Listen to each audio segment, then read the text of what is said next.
நம்ம ஒருத்தவங்க வீட்டுக்கு கெஸ்ட்டாக போகிறோன்னு வைங்க. போயிட்டு கதவை தட்டுறோம், ஓப்பன் பண்ணுறாங்க, பண்ணிவிட்டு அவங்க பாட்டுக்கு அவங்க வேலையை பார்த்துக்கிறாங்கன்னு வைங்க. நம்ம அந்த வீட்டுக்கு போவோமா?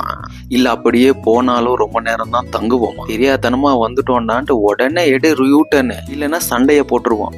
என்னடா நான் உனக்காக கஷ்டப்பட்டு அவ்வளோ தூரத்துலேருந்து வந்திருக்கேன், ஆனால் நீ என்னை கொஞ்சம் கூட கண்டுக்காம, அப்படி இல்லைன்னா ஓகே வந்துட்டோம், ஏதாவது ஒரு 5 நிமிஷம் 10 நிமிஷம் இவங்க கிட்ட நல்லா சிரிச்சு பேசுற மாதிரி நடிச்சுட்டு இனிமே வாழ்க்கையில இந்த பக்கம் திரும்பி கூட பார்க்க கூடாதுடா அப்படின்னு தானே நினைப்போம். அப்போ அபண்டன்ஸ் மட்டும் கண்டுக்காம இருந்தா வருமா?